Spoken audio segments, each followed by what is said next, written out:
कोई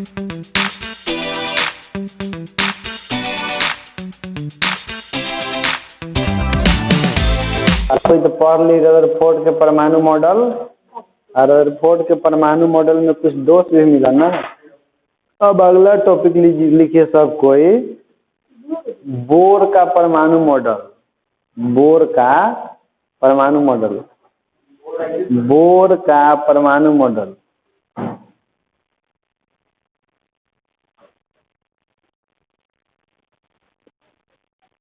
बोर का परमाणु हो गया ना। अब देखो बोर के परमाणु मॉडल पर हमको चुटकुला याद आ गया। जैसे कि एक मरीज दम जाता है तो हम डॉक्टर बड़ी पेट दुखा रहा है जोर से। डॉक्टर भाई बैठिए बैठिए, क्या हुआ? अरे क्या कहे, राते खाना खाए थे, बड़ा पेट दुखा रहा है। क्या खाए थे राते? अरे डॉक्टर साहब क्या बताएं, डॉक्टर लाली में रोटी बोर खाए थे तो पेट दुखा रहा है।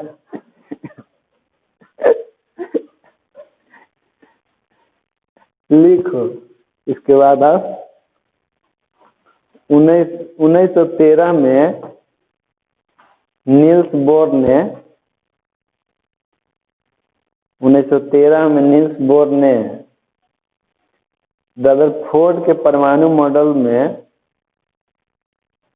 1913 में नील्स बोर ने रदरफोर्ड के परमाणु मॉडल में प्लैंक के क्वांटम सिद्धांत की सहायता से प्लैंक के क्वांटम सिद्धांत की सहायता से हाइड्रोजन परमाणु के स्पेक्ट्रम की प्लैंक के क्वांटम सिद्धांत की सहायता से हाइड्रोजन परमाणु के स्पेक्ट्रम की सफल व्याख्या किए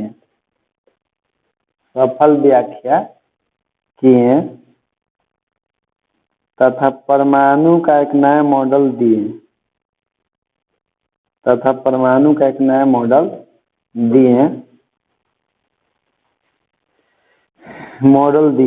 जिसे बोर का परमाणु मॉडल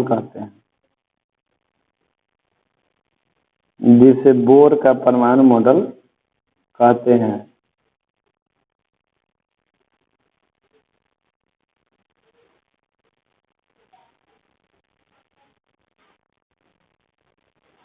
जैसे क्या किए ना रदरफोर्ड कह रहे हैं नील्स बोर। जिसे रदरफोर्ड अपना सिद्धांत प्रस्तुत किए थे 1911 में, आई प्रस्तुत किए 1913 में, 2 साल बाद, ठीक ना।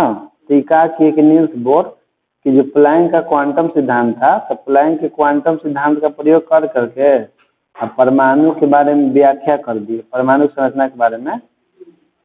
तो इनका मतलब कि काफी कारगर रहा, क्योंकि ये जो है अपने सिद्धांत के द्वारा किसी भी कक्षा में घूमने वाले इलेक्ट्रॉन की ऊर्जा निकालने का सूत्र दिए हैं, किसी भी कक्षा के त्रिज्या निकालने का सूत्र दिए हैं, और किसी भी कक्षा में घूमने वाले इलेक्ट्रॉन के वेग निकालने का भी फार्मूला बताएं कि इलेक्ट्रॉन कितना के वेग से अपना कक्षा में घूमता है, ठीक ना। तो इसलिए इनको सफल व्याख्या कहा जाता है कि बोर अपना सफल व्याख्या किए परमाणु सिद्धांत। तो चलिए टॉपिक लिखिए, बोर के परमाणु मॉडल के मुख्य बातें निम्नलिखित हैं। बोर के परमाणु मॉडल के मुख्य बातें निम्नलिखित है।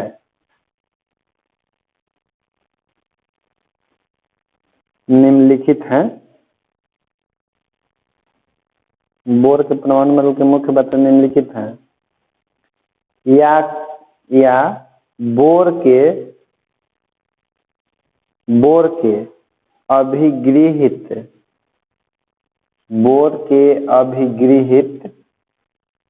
के मुख्य बातें निम्नलिखित हैं।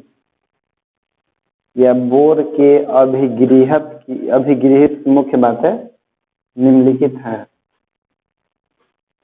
कुछ दिन पहले सेंटर एग्जाम हुआ, पिलाया था ना बोर के अभिगृहित लिखने के लिए। बस कुछ दिनों की बात है पहले की। चलिए पहला नंबर लिखिए, देखिए बोर बताया ना कि किसी भी परमाणु के नाभिक पर आवेश का मान होता है Z/E। इस मान लीजिए कि नाभिक में 10 गो प्रोटॉन है तो 10 गुना E होगा कि नहीं। अब तो वो परमाणु संख्या जो है हमेशा उसके प्रोटॉन की संख्या के बराबर होता है। तो पहले का बताएं कि किसी भी परमाणु के नाभिक पर आवेश का मान होता है Z/। इसे मान लीजिए कि सोडियम परमाणु है तो होगा 11 E होगा आवेश। मैग्नीशियम परमाणु होगा तो 12 E होगा। एल्युमिनियम होगा तो 13 E होगा। कैल्शियम होगा तो 20 E होगा। यानी किसी भी परमाणु के नाभिक पर आवेश का मान होता है हमेशा Z/E, चाहे कोई परमाणु रहे, बशर्ते कि उस परमाणु का परमाणु संख्या हमको मालूम होना चाहिए। तो चलिए पहला नंबर लिखिए, परमाणु के केंद्र पर धनावेशित नाभिक होता है। परमाणु के केंद्र पर धनावेशित नाभिक होता है। परमाणु के केंद्र पर धनावेशित नाभिक होता है, नाभिक होता है जिसका आवेश Z/E के बराबर होता है। जिसका आवेश Z/E के बराबर होता है, Z/E के बराबर होता है, जहां Z तत्व का परमाणु संख्या, जहां Z तत्व का परमाणु संख्या, तत्व का परमाणु संख्या E बराबर एक प्रोटॉन पर आवेश, E बराबर एक प्रोटॉन पर आवेश। अब E मत कहना कि इलेक्ट्रॉन के आवेश को E से लिखा जाता है, प्रोटॉन के आवेश को भी E से लिखा जाता है, क्योंकि प्रोटॉन का आवेश और इलेक्ट्रॉन का आवेश का परिमाण बराबर होता है, खाली साइन में दोनों अलग अलग है। ठीक, पहले का नियम तो लिख लिए कि नाभिक में कितना आवेश होता है Z/E। दूसरा लिखिए, इलेक्ट्रॉन नाभिक के चारों ओर विद्युतीय कक्षाओं में घूमते रहता है। इलेक्ट्रॉन नाभिक के चारों ओर विद्युतीय कक्षाओं में घूमते रहता है, विद्युतीय कक्षाओं में घूमते रहता है और विकिरण उत्पन्न नहीं करता है। इलेक्ट्रॉन नाभिक के चारों ओर विद्युतीय कक्षाओं में घूमते रहता है और विकिरण उत्पन्न नहीं करता है, विकिरण उत्पन्न नहीं करता है। ठीक ना। ये बोले कि नाभिक में घूमते रहता है तो नाभिक के चारों ओर विद्युतीय कक्षा में घूमता है लेकिन कोई रेडिएशन उत्पन्न, और वो ऐसा व्याख्या करवे नहीं किए थे, कुछ व्याख्या नहीं किए थे, हो सकता है दिमाग में होगा लेकिन लिखे नहीं थे। ये आए तो कह दिए कि घूमता है लेकिन विकिरण उत्सर्जित नहीं करता है, तो इसलिए इनका सफल हो गया। तीसरा लिखिए, लिखिए किसी भी अस्थायी कक्षा के लिए, किसी भी अस्थायी कक्षा के लिए, किसी भी अस्थायी कक्षा के लिए इलेक्ट्रॉन और नाभिक के बीच क्रियाशील आकर्षण बल, किसी भी अस्थायी कक्षा के लिए इलेक्ट्रॉन और नाभिक के बीच क्रियाशील आकर्षण बल, क्रियाशील आकर्षण बल आवश्यक अभिकेंद्र बल प्रदान करता है। आवश्यक अभिकेंद्र बल प्रदान करता है। किसी भी अस्थायी कक्षा के लिए इलेक्ट्रॉन और नाभिक के बीच क्रियाशील आकर्षण बल आवश्यक अभिकेंद्र बल प्रदान करता है। अर्थात देखिए 1/4πε0 और ZE बटा में R² बराबर mv² बटा में R।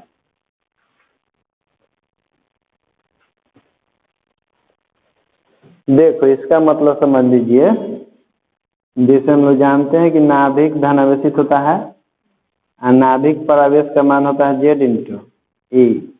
अब देखिए कक्षाओं में कौन घूमते रहता है, तो चूंकि निश्चित दूरी पर घूमते रहता है ना, यानी कि दूरी मान ली कि इधर आ रहे तो यहाँ भी आ रहे होगा यहाँ, तो ये ऋणावेशित कण है, तो ये धनावेशित कण है, ये ऋणावेशित कण है, तो ये दोनों के बीच में कूलम्ब बल लगेगा कि नहीं?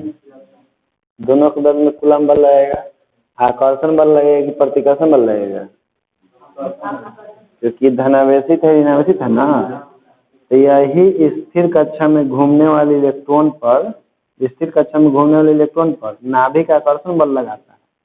और यही आकर्षण बल जो है अभिकेंद्र को नाभिक के चारों ओर इलेक्ट्रॉन को घूमने के लिए वृत्ताकार कक्षा में उसको अभिकेंद्र बल प्रदान करता है, और उतना ही अभिकेंद्र बल प्रदान करता है जितना कि आकर्षण बल होता है।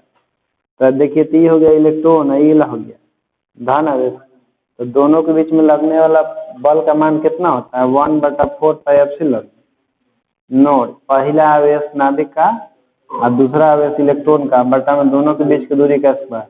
आई किसके बराबर होता है? अभिकेंद्र बल के बराबर होता है। अभिकेंद्र बल होता है mv स्क्वायर। आरती ऑब्जेक्टिव में आता है कि परमाणु के अंदर नाभिक और इलेक्ट्रॉन के बीच में कौन सा बल लगता है? कूलम्ब बल, जो कि किसका फॉर्मूला है? 1/4 Q1 तो Q2 बटा आर स्क्वायर किसका फॉर्मूला होता है? कूलम्ब बल का है ना, तो ऑब्जेक्टिव में आता है, ठीक ना। मार्कर से लिखे हैं आप कुछ लिखे? हाथ इंग्लिश पर तो गति हो जाता है। अभिकेंद्र बल पूछ रहे कि कैसे लिखे हैं, मार्कर से लिखे थे। हाँ ये तो समझ गया था ना कि कैसे लिखे हैं, इला जेड इंटू ये बटा में आर स्क्वायर। हाँ Q1 इंटू Q2 बटा आर स्क्वायर, ठीक। तो तीसरा का लिख लिए, चौथा लिखिए। हाँ चौथा लिखिए, इलेक्ट्रॉन की सभी कक्षाएं संभव नहीं होती है। इलेक्ट्रॉन की सभी कक्षाएं संभव नहीं होती है। इलेक्ट्रॉन की सभी कक्षाएं संभव नहीं होती है, संभव नहीं होती है। इलेक्ट्रॉन केवल उन्हीं कक्षाओं में घूम सकता है, इलेक्ट्रॉन केवल उन्हीं कक्षाओं में घूम सकता है।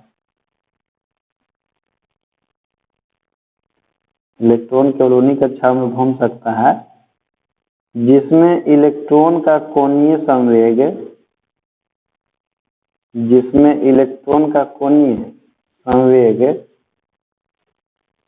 कोणीय संवेग h/2π का पूर्णांक गुणज होता है। जिसमें इलेक्ट्रॉन का कोणीय संवेग h/2π का पूर्णांक गुणज होता है, पूर्णांक गुणज होता है। अर्थात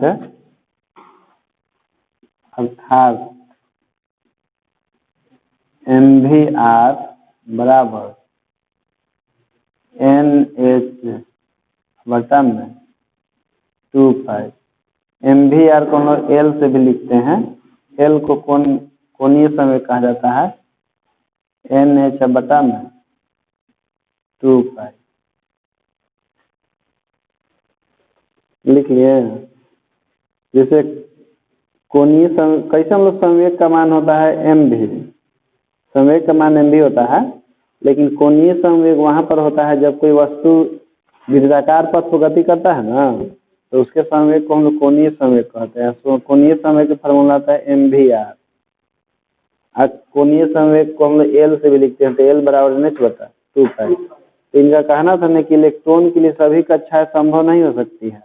इलेक्ट्रॉन केवल उसी कक्षा में घूमेगा जिसमें इसके कोणीय संवेग का मान यानी कि mvr का मान h/2π का पूर्णांक गुणज होगा। पूर्णांक गुणज मतलब इसमें कोई संख्या से गुना होगा, जहाँ n जो है इसको हम लोग कहते हैं मुख्य क्वांटम संख्या। मुख्य क्वांटम संख्या को n से लिखा जाता है, और इसका मान होता है 1 2 3 4 5 6 ऐसे करके। हाँ, तो नीचे लिखिएगा जहाँ n बराबर 1 2 3 4 डॉट डॉट होता है, जहाँ n बराबर 1 2 3 4 डॉट डॉट डॉट होता है, जिसे मुख्य क्वांटम संख्या कहते हैं, जिसे मुख्य क्वांटम संख्या कहते हैं, मुख्य क्वांटम संख्या कहते हैं। ऐसे क्वांटम संख्या 4 प्रकार का होता है, जिसका पढ़ाई हम लोग 11 क्लास में करते हैं, परमाणु संरचना में चैप्टर वहाँ भी है, लेकिन यहाँ पर हमको उससे काम नहीं है। चारों क्वांटम संख्या से केवल एक से मतलब खाली n से कक्षा की संख्या को भी बताता है। n बराबर 1 मतलब कि पहला कक्षा है, n बराबर 2 मतलब, n बराबर 3 मतलब तीसरा कक्षा, चौथा 5वां नंबर लिख कर लिखिए। 5वां नंबर, जब परमाणु की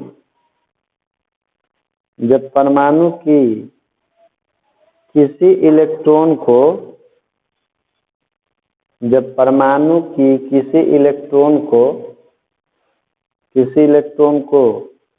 बाहरी स्रोत से ऊर्जा प्राप्त होती है, जब परमाणु की किसी इलेक्ट्रॉन को बाहरी स्रोत से ऊर्जा प्राप्त होती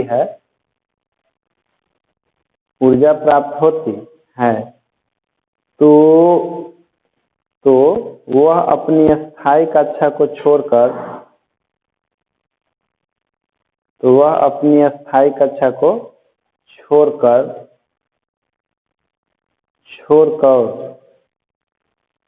उच्च अस्थायी कक्षा में चला जाता है।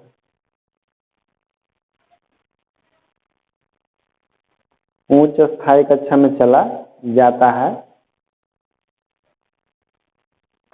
और जब इलेक्ट्रॉन उच्च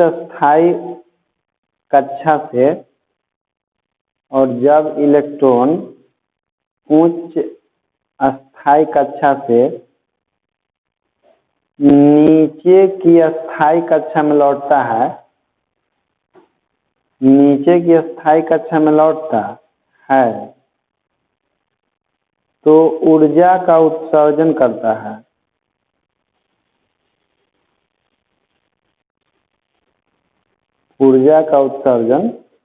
है।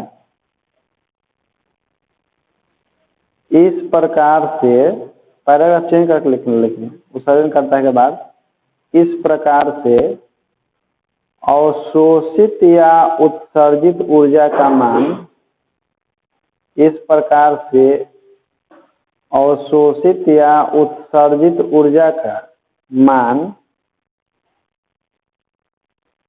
मान दोनों कक्षाओं के ऊर्जा के अंतर के बराबर होता है। दोनों कक्षाओं के ऊर्जा के अंतर के बराबर होता है तथा अवशोषित या उत्सर्जित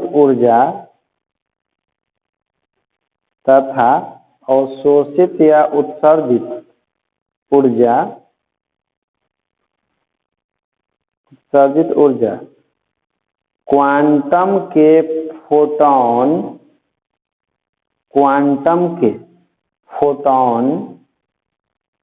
h nu के रूप में होता है,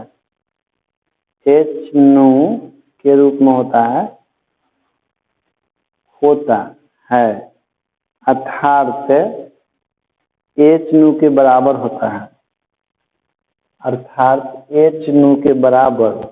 होता है। इसलिए बोर्ड पर देखिए, इसलिए E2 माइनस E1 बराबर h nu,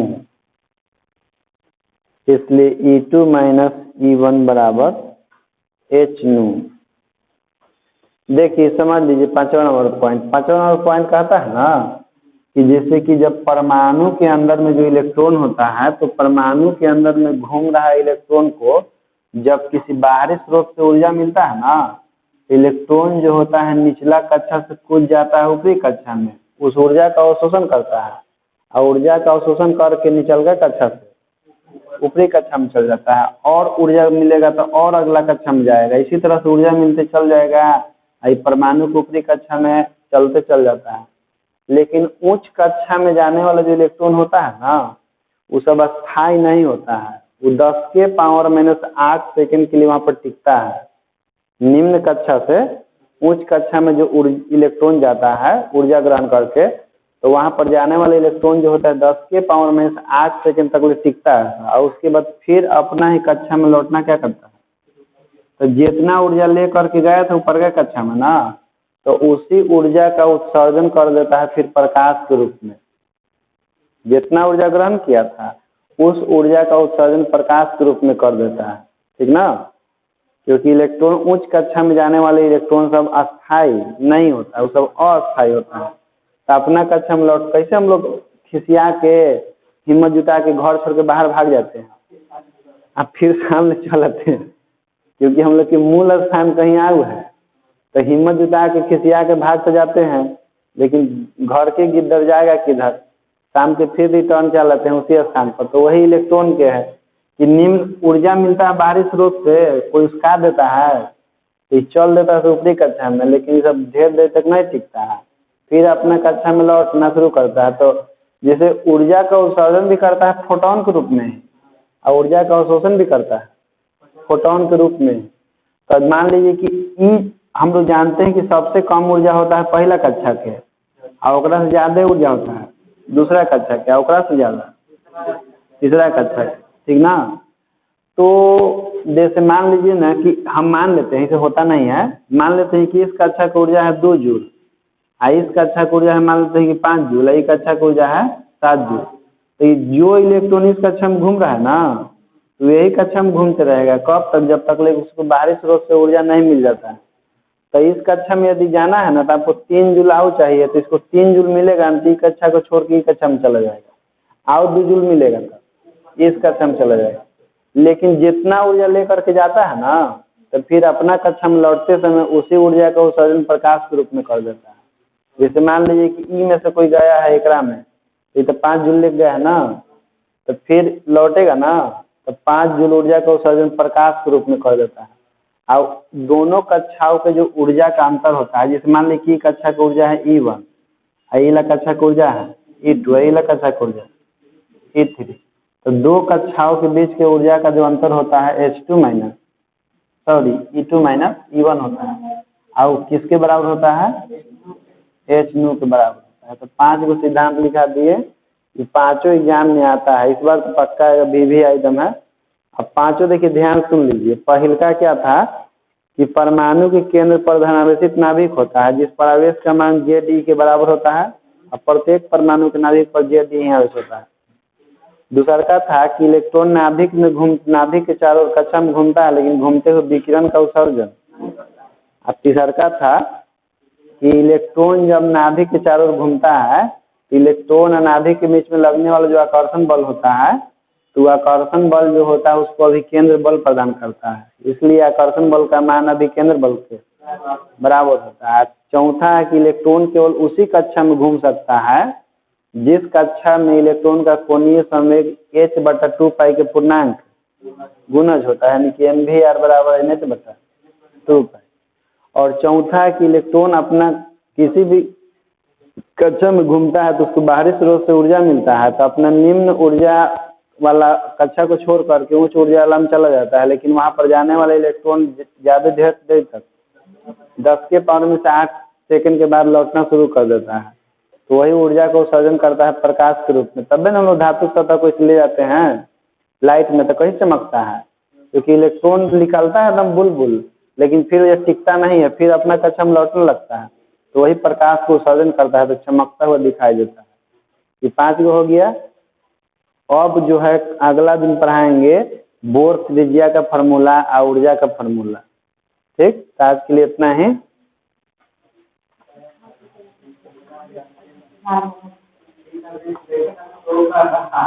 हैं?